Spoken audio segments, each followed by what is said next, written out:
Existe uma condição que afeta milhões e milhões de pessoas, e o mais curioso é que ela muitas vezes age em completo silêncio por anos a fio, sabe? Antes de dar qualquer sinal. Hoje a gente vai desvendar os segredos da hipertensão arterial, a famosa assassina silenciosa, e entender por que conhecer esses números pode literalmente salvar uma vida.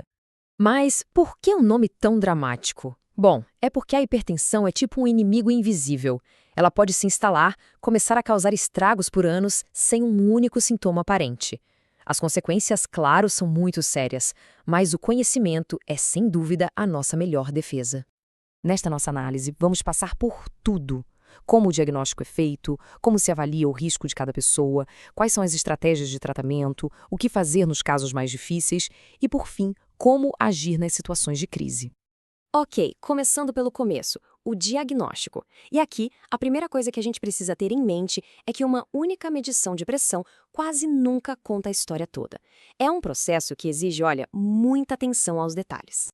De forma bem simples, hipertensão é quando a pressão dentro dos vasos sanguíneos está sempre alta demais. A melhor analogia, imagina um sistema de encanamento que é forçado a operar o tempo todo acima da sua capacidade. Com o tempo, o desgaste é certo.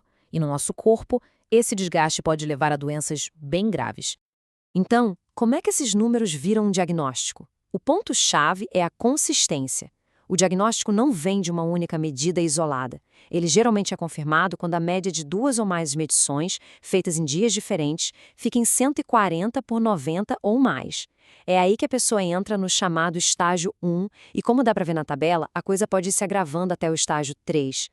Mas tem uma exceção muito importante a essa regra. Se a pressão bater 180 por 110 ou mais, o diagnóstico é imediato, numa única consulta. Esses valores indicam uma situação tão séria que simplesmente não dá para esperar. E é aqui que medir a pressão vira quase um trabalho de detetive, sabe? Existem dois quebra-cabeças muito comuns. A hipertensão do avental branco, que é quando o nervosismo no consultório sobe a pressão, e a hipertensão mascarada, que é ainda mais traiçoeira. A pressão parece normal no médico, mas fica alta no dia a dia. Para desvendar esses mistérios, exames como a monitorização em casa são fundamentais. Certo. Diagnóstico feito. E agora? Bom, o que realmente importa não é só o número da pressão, mas o que ele significa para cada pessoa. O verdadeiro guia para o tratamento é o que se chama de risco cardiovascular global. Pensa nesse risco como uma balança. A pressão alta coloca um peso de um lado, mas outros fatores, como diabetes ou danos que já existem em órgãos vitais, vão adicionando mais e mais peso. Quando essa balança pende demais, o tratamento tem que ser mais agressivo, mudando completamente o jogo.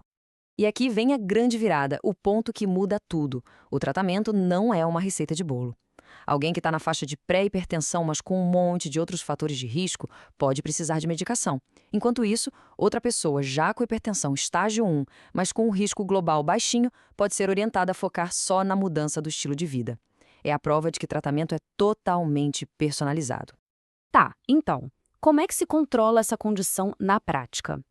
A abordagem é feita em degraus, começando sempre pela base, que, aliás, é fundamental para todo mundo sem exceção.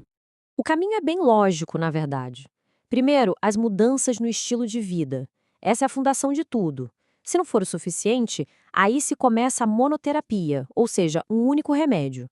Se a meta de pressão ainda não for atingida, aí sim se parte para a terapia combinada, com 2 ou mais remédios, muitas vezes até num único comprimido para facilitar. E quais são as ferramentas disponíveis? Os medicamentos de primeira linha costumam ser de 3 grandes grupos: os IECAs e os BRAs, que agem relaxando os vasos sanguíneos, os bloqueadores dos canais de cálcio, que também relaxam os vasos, e os diuréticos, que ajudam o corpo a eliminar excesso de sal e água. A escolha certa vai depender do perfil de cada um. Agora, um ponto de atenção máxima. Na hora de combinar medicamentos, existe uma associação que, olha, todas as diretrizes são bem claras em não recomendar. A regra é, nunca se deve combinar um IECA, aqueles que terminam em pril, com um BRA, os sartanas. Por quê? Simples. Eles atuam no mesmíssimo mecanismo do corpo. Essa combinação não melhora tanto o efeito de baixar a pressão, mas, em compensação, aumenta drasticamente o risco de efeitos colaterais, principalmente problemas nos rins. É uma regra de ouro no tratamento. Mas e quando o tratamento padrão simplesmente não dá conta do recado? Aí a gente entra num cenário mais complexo, o da hipertensão resistente.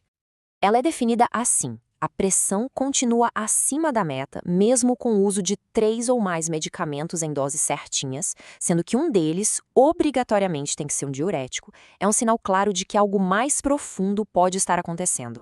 Para esses casos mais desafiadores, as diretrizes geralmente indicam um quarto medicamento, a espironolactona. Mas não para por aí. Esse é o momento em que a investigação precisa se aprofundar, ir atrás de causas secundárias, como a apneia do sono ou algum desequilíbrio hormonal, que podem estar por trás do problema. E agora a gente chega no clímax da nossa análise. As crises hipertensivas. São aquelas situações agudas, sabe, onde a pressão vai lá nas alturas. Mas nem toda crise é igual. E entender essa diferença é vital. Guarda bem esse número, 180 por 120. Quando a pressão arterial atinge ou ultrapassa esse valor, estamos diante de uma crise hipertensiva. É um verdadeiro alerta vermelho que exige ação imediata. E aqui está a distinção que pode, de fato, salvar vidas. A grande diferença entre uma urgência e uma emergência não é o número da pressão, que é o mesmo nos dois casos, mas sim a presença ou não de danos progressivos a órgãos vitais. Na urgência, não há esses danos acontecendo. O tratamento é com remédio oral para baixar a pressão em 24 horas. Já na emergência, aí tem um dano agudo em andamento, como um infarto, por exemplo. O tratamento é para ontem, com medicação na veia para baixar essa pressão em 1 hora. Essa frase resume tudo perfeitamente. Não é só o valor que aparece no aparelho que define a gravidade da situação, mas o que aquela pressão está fazendo com o corpo naquele exato momento. É a lesão acontecendo que transforma uma urgência numa emergência com risco real de vida. E tudo isso nos leva a uma reflexão final. A medicina hoje oferece um arsenal incrível de diagnósticos e de tratamentos. Mas, como a gente viu, a base de tudo, o alicerce, são as mudanças no estilo de vida. E isso levanta uma questão importante, né? No controle de uma condição crônica como a hipertensão, onde será que termina a intervenção médica e começa a responsabilidade pessoal? É algo para se pensar.